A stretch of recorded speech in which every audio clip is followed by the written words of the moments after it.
Shalom saudara-saudara. Hari ini saya mau membagikan sesuatu dalam firman Tuhan yang sangat indah dengan saudara-saudara. Tentang nubuatan yang dahsyat tentang salib Yesus. Di dalam Injil Lukas 18 ayat 31, Yesus memanggil ke-12 muridnya, lalu berkata kepada mereka, "Sekarang kita pergi ke Yerusalem, dan segala sesuatu," nah perhatikan penegasan ini, segala sesuatu yang ditulis oleh para nabi mengenai anak manusia, perhatikan lagi, akan digenapi. Jadi perhatikan penegasan ini, segala sesuatu akan digenapi. Ini memang ajaib. Semua nubuatan tentang Yesus di dalam Perjanjian Lama digenapi dengan tepat dan sempurna. Nah, peristiwa-peristiwa sekitar penyaliban Yesus dinubuatkan dengan sangat rinci ratusan bahkan ribuan tahun sebelumnya. Nah, Tuhan Yesus menjelaskan hal ini kepada dua muridnya yang sebenarnya sudah putus asa pada hari kebangkitan. Ya, mereka belum tahu Yesus sudah bangkit. Mereka sedang pulang ke Emmaus. Lalu Yesus mendekat kepada mereka. Dan di dalam percakapan itu, di dalam Lukas 24, 13-33, dia menjelaskan tentang Yesus disalibkan. Walaupun mereka belum sadar itu adalah dia. Nah, perhatikan ayat 27. Yesus menjelaskan kepada mereka apa yang tertulis tentang dia dalam seluruh kitab suci. Mulai dari kitab-kitab Musa dan segala kitab nabi-nabi. Dari semua. Dia menjelaskan kepada mereka sepanjang hari. Aduh, saya rindu untuk hadir bersama-sama dua murid ke Emmaus itu untuk mendengar uraian Yesus. Tetapi Yesus juga menjelaskan hal-hal itu kepada murid-muridnya, karena setelah dia meninggalkan kedua murid itu, dia langsung kembali ke Yerusalem, ketemu dengan murid-murid yang lain di kamar loteng. Ini dicatat di dalam Lukas 24 ayat 44. "Inilah perkataanku yang telah kukatakan kepadamu ketika aku masih bersama-sama dengan kamu, yakni bahwa harus digenapi semua yang ada tertulis tentang aku dalam kitab Taurat Musa dan kitab nabi-nabi dan kitab Mazmur." Memang di dalam Perjanjian Lama ada lebih dari 100 nubuatan tentang Yesus dan salib dalam naskah-naskah Alkitab kuno, dan 100% digenapi. Tetapi tentang kedatangan kembali Tuhan Yesus kedua kalinya, ada lebih dari 300 nubuatan. Kalau yang 100 itu digenapi dengan sempurna, itu memberi kita keteguhan, kekuatan iman bahwa Yesus sungguh akan datang kembali persis sesuai dengan yang dijanjikan di dalam firman Tuhan.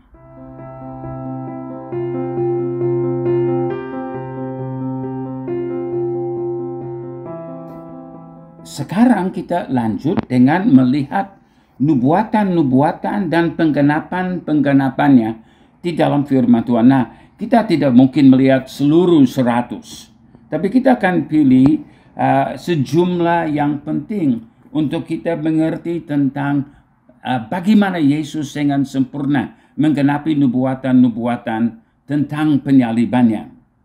Nah, ini adalah nubuatan yang 450 tahun sebelum Mesias.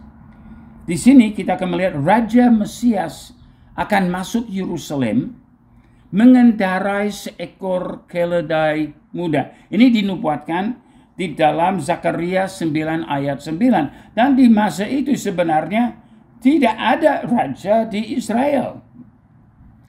Namun Zakaria sudah menubuatkan akan ada yang disebut Raja Israel yang akan datang. Bersorak-sorailah hai putri Yerusalem. Lihat, Rajamu datang kepadamu. Ia adil dan jaya. Ia lemah lembut dan mengendarai seekor keledai. Seekor keledai beban yang mudah. Penggenapannya kita lihat di dalam Injil Lukas 19 ayat 36 sampai 38. Sementara Yesus mengendarai keledai itu, mereka hamparkan pakaiannya di jalan. Ketika ia dekat Yerusalem di tempat jalan menurun dari Bukit Zaitun, mulai semua murid yang mengiringi dia. Kata mereka, diberkatilah dia yang datang sebagai Raja dalam nama Tuhan. Nah, dalam bahasa Ibrani, Baruch haba b'shem Adonai. Itu adalah seruan kedatangan Mesias. Damai sejahtera di surga dan kemuliaan di tempat yang maha tinggi. Sama seperti diucapkan pada waktu Yesus lahir dan malaikat-malaikat telah nampak kepada gembala-gembala di padang itu. Lalu ada nubuatan yang pada 1000 tahun sebelum Masehi, di mana Mesias akan dikhianati oleh sahabat karib. Ini adalah nubuatan dari Daud di dalam Mazmur 1000 sebelum Mesias, 1000 tahun sebelum Mesias. Dalam Mazmur 41 ayat 9 dinubuatkan, bahkan sahabat karibku yang kupercayai, yang makan rotiku. Nah, pada waktu Yesus melayani murid-murid di perjamuan malam, dia membagikan roti termasuk kepada Yudas. Yang makan rotiku telah mengangkat tumitnya terhadap aku.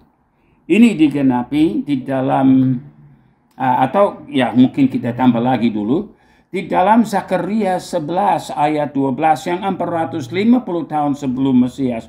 Bukan hanya Mesias dikhianati, tapi dia juga dikhianati dengan harga 30 uang perak. Jadi dikatakan dalam Zakaria 11:12, jika itu kamu anggap baik, berikanlah upahku, dan jika tidak, biarkanlah. Maka mereka membayar upahku dengan menimbang 30 uang perak. Nah, ini digenapi dengan Yudas Iskariot dalam Yohanes 13:21, di mana kita baca, salah seorang dari antara kalian akan mengkhianati aku, kata Yesus kepada murid-muridnya. Nah, di dalam Matius 27 ayat 3 sampai 5, kita baca apa yang sudah dinubuatkan, apa yang sudah digenapi. Yudas yang menyerahkan dia melihat bahwa Yesus telah dijatuhi hukuman mati. Menyesallah ia. Lalu ia mengembalikan uang yang 30 perak itu kepada imam-imam kepala dan tua-tua, dan melemparkan uang perak itu ke dalam bait suci. Lalu pergi dari situ dan menggantungkan diri. Juga di dalam Matius 26:54, jika begitu bagaimanakah akan digenapi yang tertulis dalam kitab suci yang mengatakan bahwa harus terjadi demikian. Jadi pada waktu Petrus mau menghalangi Yesus ditangkap dan peristiwa itu terjadi, kita melihat bahwa peristiwa-peristiwa itu Yesus berkata harus terjadi demikian untuk menggenapi kebenaran firman.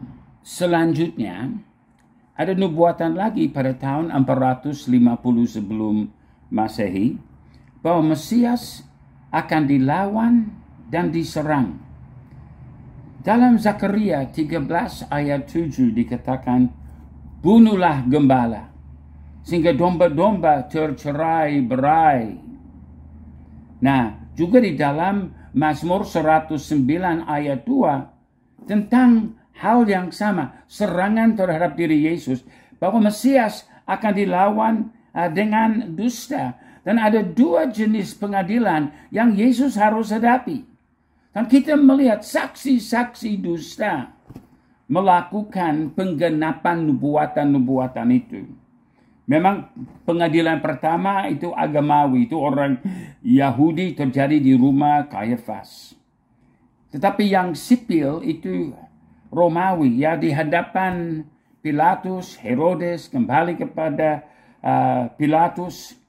Sehingga di dalam Markus 14, 61 sampai 62 dikatakan, ya, ini Kayafas yang berkata, apakah engkau Mesias, anak dari yang terpuji? Jawab Yesus, akulah dia. Dan kamu akan melihat anak manusia duduk di sebelah kanan yang maha kuasa dan datang di tengah-tengah awan-awan di langit. Wow. Di dalam ucapan ini, Yesus menjadikan diri sederajat dengan Allah. Dia mengaku, akulah dia. Nah, di sini terjadi dosa besar dari imam besar. Memang di dalam Imamat 21 ayat 10 dikatakan 1500 tahun sebelum Masehi, imam yang terbesar di antara saudara-saudaranya yang sudah diurapi dengan menuangkan minyak urapan di atas kepalanya, dan yang ditabiskan dengan mengenakan kepadanya segala pakaian kudus. Janganlah membiarkan rambutnya terurai, dan janganlah ia mencabik pakaiannya. Dilarang keras untuk imam besar mencabik pakaiannya. Tetapi pada waktu Yesus menyatakan dirinya sederajat dengan Allah, akulah dia. Di dalam Markus 14, 63 sampai 65 kita baca, maka imam besar itu mengoyakkan pakaiannya dan berkata, untuk apa kita perlu saksi lagi? Kamu sudah mendengar hujatnya terhadap Allah. Nah, di dalam tahun 750 sebelum Masehi, kita melihat ada nubuatan lagi. Ini dari Nabi Yesaya. Di dalam Yesaya 53 ayat yang ketiga, bahwa Mesias akan sangat dihina. Dia dihina dan dihindari orang. Seorang yang penuh kesengsaraan dan yang biasa menderita kesakitan. Ia sangat dihina, sehingga orang menutup mukanya terhadap dia. Dan bagi kita pun, dia tidak masuk hitungan.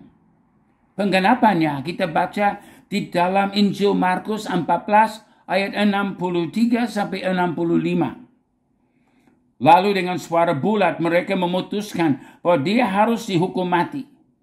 Lalu mulailah beberapa orang meludahi dia dan menutupi mukanya dan meninjunya sambil berkata kepadanya, hai Nabi, cobalah terkah.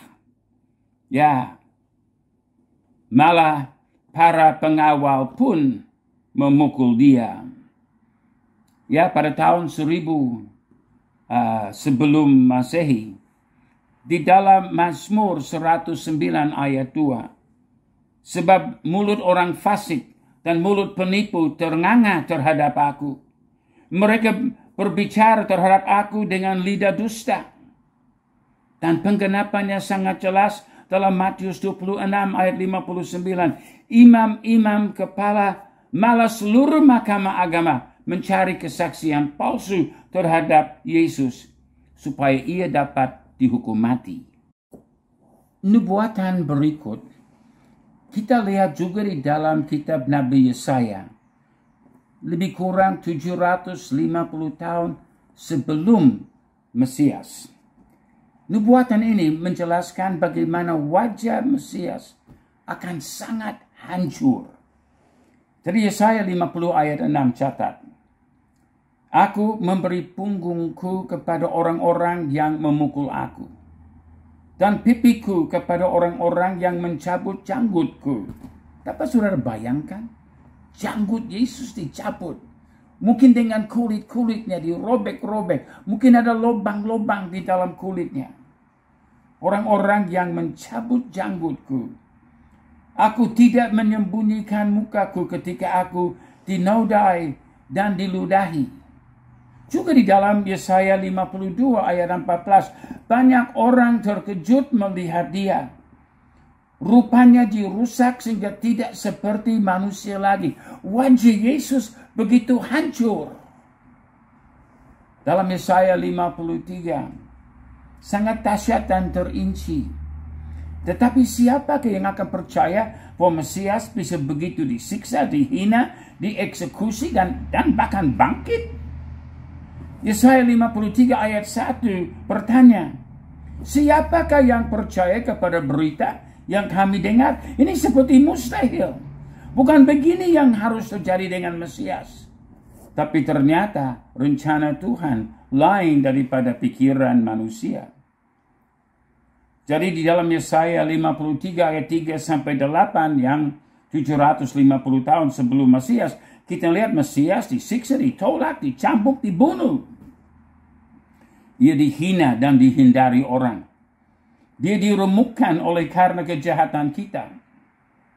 Oleh bilur-bilurnya. Nah ini menunjukkan dicambuk. Oleh bilur-bilurnya kita menjadi sembuh. Seperti anak domba yang dibawa ke pembantaian.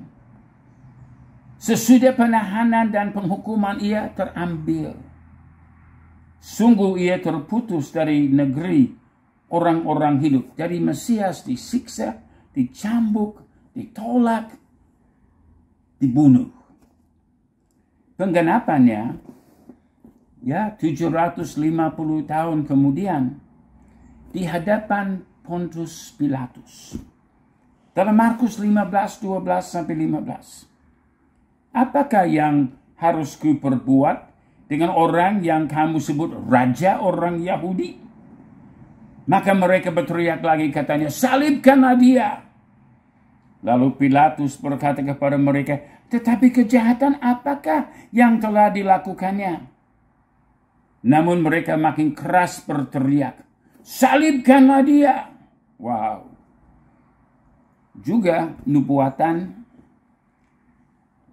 di dalam Mazmur, Yesaya, Zakaria, Mesias akan disalibkan. Hal ini dinubuatkan sebelum penyaliban dipakai kerajaan Roma. Jadi untuk Yesus disalibkan sesuai dengan nubuatan-nubuatan, berarti Tuhan juga sedang menubuatkan kedatangan satu bangsa dengan sistem pemerintahan dan penghakiman dan penyiksaan seperti salib yang sebelumnya belum pernah ada. Dan setelah zaman Romawi itu tidak lagi menjadi pola biasa di dalam eksekusi kriminal-kriminal. Jadi itu belum ada kebiasaan penyaliban. Itu hanya terjadi dalam waktu singkat dalam kerajaan pemerintahan Romawi. Sistem teror itu dimaksudkan untuk menaklukkan penduduk. Mesias harus datang pada waktu yang singkat itu. Nah, cara dipakukan di salib dinubuatkan pada tahun 1000 sebelum Masehi. Di dalam Mazmur 22 ayat 17, mereka menusuk tangan dan kakiku. Penggenapannya di dalam Markus 15:24, mereka menyalibkan dia. Dan Yohanes 20 ayat 25, seperti kesaksian Thomas yang berkata kepada mereka, sebelum aku melihat bekas paku pada tangannya, dan sebelum aku mencucukkan jariku ke dalam bekas paku itu, dan mencucukkan tanganku ke dalam lambungnya, sekali-kali aku tidak mau percaya. Dalam Nabi Yesaya, kita juga membaca 750 tahun sebelum Masehi, tentang Yesus akan, atau Mesias akan mati di antara penyamun. Dua pencuri yang disalibkan bersama Yesus.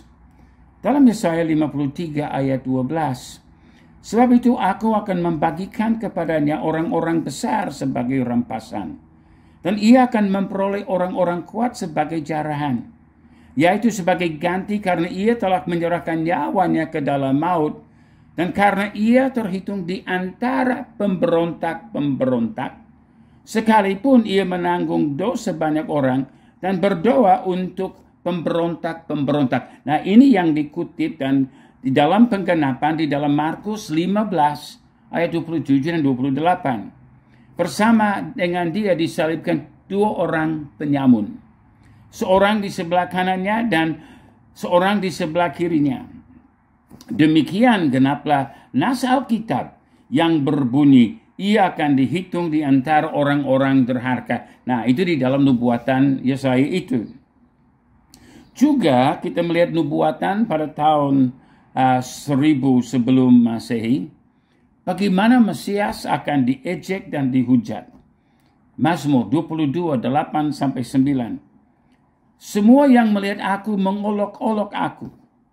Mereka mencibirkan bibirnya, menggelengkan kepalanya. Ia menyerah kepada Tuhan.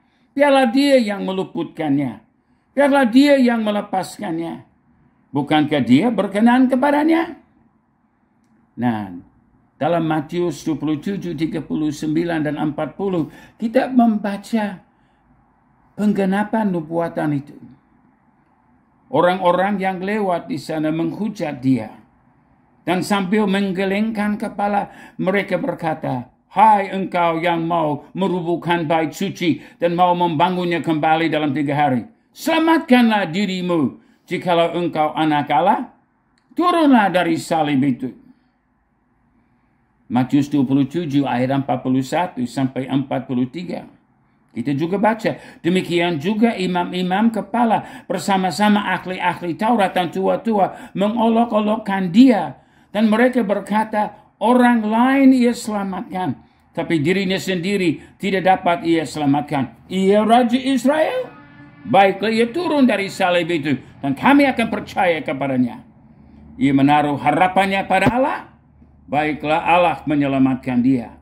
Jikalau Allah berkenan kepadanya, karena ia telah berkata, aku adalah anak Allah. Lalu kita melihat penghinaan terhadap Mesias dinubuatkan 1000 tahun sebelum Masehi di dalam Mazmur 22 ayat 19. Waktu pakaian Mesias akan diundi. Mereka membagi-bagi pakaianku di antara mereka.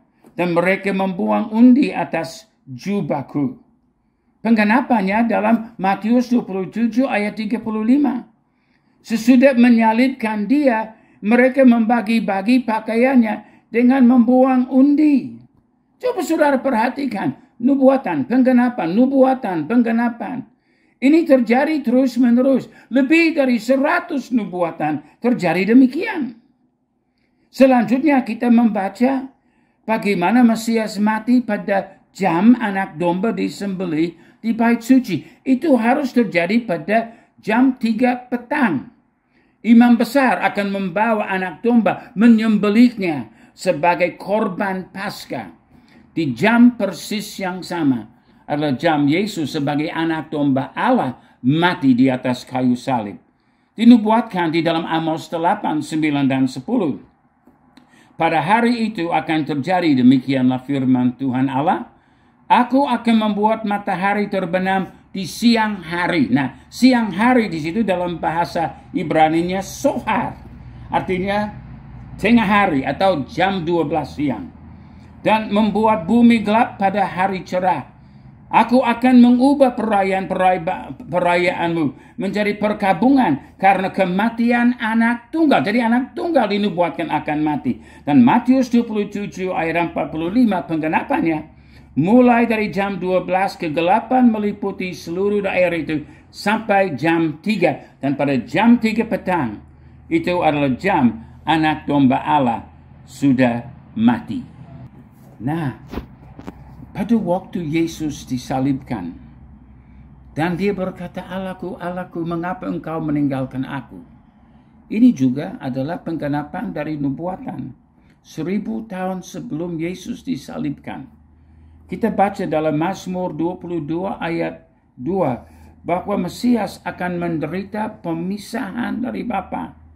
Dan dia berkata, Allahku, Allahku, mengapa engkau meninggalkan aku?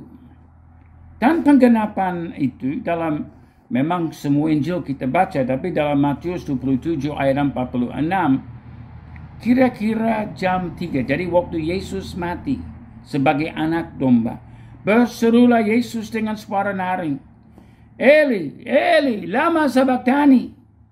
Artinya, Allahku, Allahku, mengapa engkau meninggalkan aku? Nah, Mesias juga akan menjadi haus. Ini dinubuatkan 1000 tahun sebelum Masehi. Kalau dia akan haus di atas kayu salib. Mazmur 22 ayat 16, kekuatanku kering seperti beling. Lidahku melekat pada langit-langit mulutku. Dan dalam debu maut kau letakkan aku. Mazmur 69 ayat 21, pada waktu aku haus, mereka memberi aku minum anggur asam. Persis seperti yang dinubuatkan Tuhan Yesus, digenapi di dalam Yohanes 19, 28 dan 29. Sesudah itu, karena Yesus tahu bahwa segala sesuatu telah selesai, berkatalah ia, supaya genap yang ada tertulis dalam kitab suci, aku haus.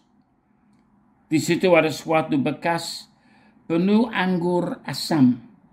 Maka mereka mencucukkan bunga karang yang telah dicelupkan dalam anggur asam pada sebatang hisop, lalu menunjukkannya ke mulut Yesus. Juga baik pada tahun 1000 sebelum Masehi dan 750 tahun sebelum Masehi, dinubuatkan bahwa Mesias akan mati. Mazmur 31 ayat 6, ke dalam tanganmu lah ku serahkan nyawaku. Yesaya 53 ayat 8, sungguh ia terputus dari negeri orang-orang hidup. Jadi kata-kata terakhir waktu dia mati dinubuatkan, bahkan fakta kematiannya dinubuatkan. Dan ini digenapi di dalam Lukas 23 ayat 46. Lalu Yesus berseru dengan suara nyaring, ya Bapa, ke dalam tanganmu ku serahkan nyawaku. Dan sesudah berkata demikian, ia menyerahkan nyawanya. Mesias sudah mati. Nah, apa menjadi kesaksian pasukan Roma yang melihat peristiwa ini? Dalam Matius 27 ayat 50 sampai 51. Yesus berseru pula dengan suara nyaring lalu menyerahkan nyawanya, dan lihatlah tabir bait suci terbelah dua dari atas sampai ke bawah. Kenapa dari atas ke bawah? Karena Allah Bapa telah merobek tirai itu untuk menyatakan tidak lagi ada kemuliaan di dalam bait Allah. Dan terjadilah gempa bumi dan bukit-bukit batu terbelah. Kesaksian dari pasukan Roma yang dicatat di dalam Matius 27 ayat 54. Kepala pasukan dan prajurit-prajuritnya yang menjaga Yesus menjadi sangat takut ketika mereka melihat gempa bumi dan apa yang telah terjadi. Lalu mereka berkata, sungguh ia ini adalah anak Allah. Pada tahun 1000 sebelum Masehi, dinubuatkan bahwa tulang-tulang Mesias tidak akan dipatahkan. Mazmur 34 ayat 21.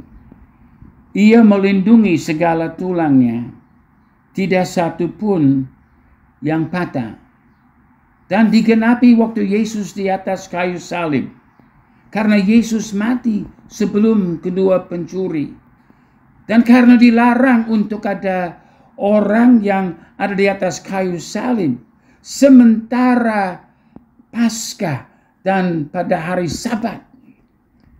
Jadi dalam Yohanes 19, 32 sampai 33 kita baca keterangan yang membawa penggenapan nubuatan itu.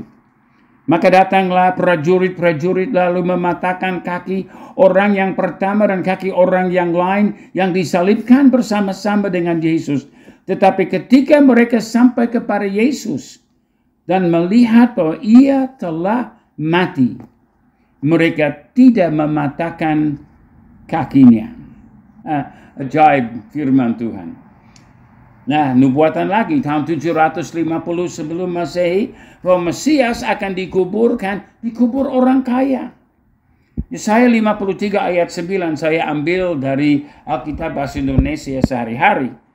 Makamnya di tengah-tengah orang kaya. Digenapi dalam Matius 27 ayat 57 sampai 60. Datanglah seorang kaya dari Arimatea yang bernama Yusuf. Ia juga pengikut Yesus. Ia pergi kepada Pilatus dan minta jenazah Yesus. Maka Yusuf mengambil jenazah itu dan membungkusnya dengan kain kapan dari linen yang baru.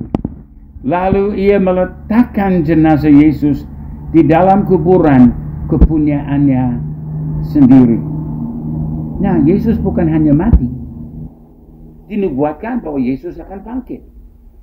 Nubuatan ini pada tahun 750 sebelum Masehi. Mesias akan bangkit dari maut dan melihat mereka yang percaya kepadanya. Yesaya 53 ayat 10. Ia akan melihat keturunannya.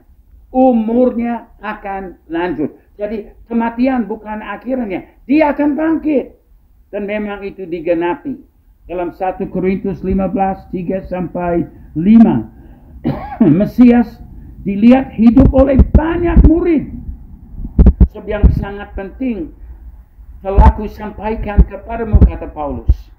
Yaitu apa yang telah ku terima sendiri, ialah bahwa Kristus telah mati karena dosa-dosa kita, sesuai dengan kitab suci, bahwa ia telah dikuburkan dan bahwa ia telah dibangkitkan pada hari yang ketiga, sesuai dengan kitab suci, bahwa ia telah menampakkan diri kepada Kefas, dan dilanjutkan dalam ayat 5-8, dan kemudian kepada ke-12 muridnya.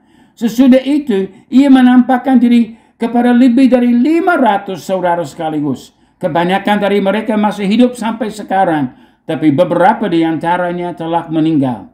Selanjutnya, ia menampakkan diri kepada Yakobus, kemudian kepada semua rasul. Dan yang paling akhir dari semuanya, ia menampakkan diri kepadaku.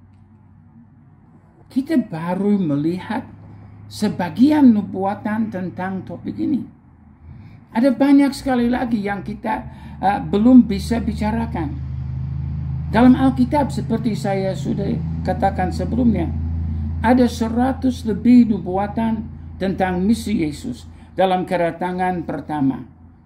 Dan semuanya digenapi 100%. Alkitab akurat, pasti. Tapi banyak lagi yang kami belum sempat bahas. Nah, seperti beberapa yang mungkin cukup penting. 1, janji Mesias di Taman Eden, Kejadian pasal 3. Bahwa keturunan perempuan akan meremukkan kepala si ular. 2, janji Mesias sumber berkat segala bangsa kepada Abraham dalam Kejadian 12 dan juga dalam Galatia 3. Oleh keturunanmu segala bangsa akan diberkati.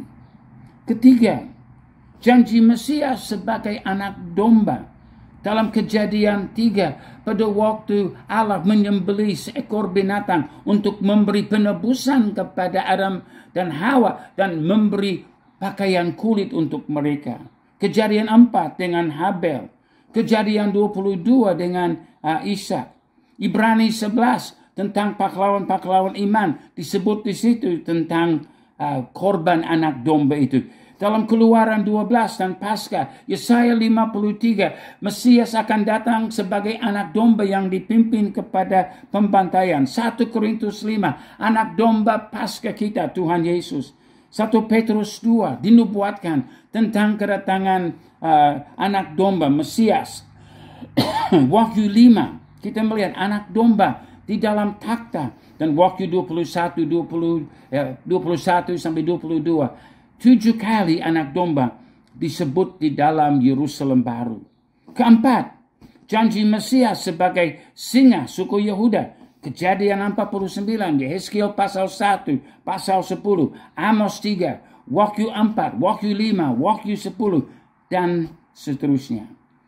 Nah, kesaksian Yesus tentang kedatangan kedua kalinya. Matius 24:14. Injil kerajaan ini akan diberitakan di seluruh dunia, menjadi kesaksian bagi semua bangsa. Sesudah itu barulah tiba kesudahannya. Ya, kita baru merayakan Paskah. Tetapi yang berikut terbesar, kedatangan kembali Tuhan Yesus. Tapi dia belum akan kembali kalau misi belum selesai. Kesaksian Petrus dalam Kisah 3:21. Kristus itu harus tinggal di surga. Dia belum akan datang kembali. Kristus harus tinggal di surga sampai waktu pemulihan segala sesuatu, seperti yang difirmankan Allah dengan perantara nabi-nabinya yang kudus di zaman dahulu.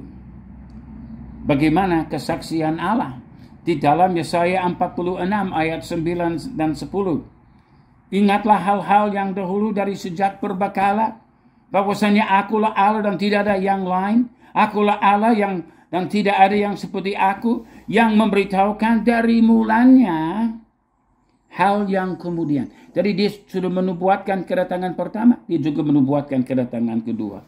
Dan dari zaman purbakala api yang belum terlaksana, yang berkata keputusanku akan sampai, dan segala kehendakku akan kulaksanakan. Seperti Yesus katakan di dalam Lukas 18:31, segala sesuatu yang ditulis oleh para nabi mengenai anak manusia akan digenapi. Jadi kita bisa melihat billboard, coming soon, datang segera, to a place near you, ke satu tempat dekatmu, Yesus akan datang kembali. Sebagaimana kita tahu, semua nubuatan tentang kedatangan pertama kali sudah digenapi. Demikian kedatangan kedua. Yang penting, apakah kita juga sudah mengalami Yesus? Apakah Yesus betul-betul anak domba Paskah yang di dalam kehidupan kita? Apa kita mengenal dia sebagai Tuhan dan Juru Selamat? Apa kita sudah menyerahkan hidup untuk mengikuti dia? Dan supaya kita menjadi muridnya, menyelesaikan misinya. Supaya nanti, waktu Yesus datang kembali kedua kalinya, kita sudah siap untuk menyambut dia. Sebagai singa dari suku Yehuda, Yesus yang datang dalam kemuliaan. Tuhan Yesus memberkatimu.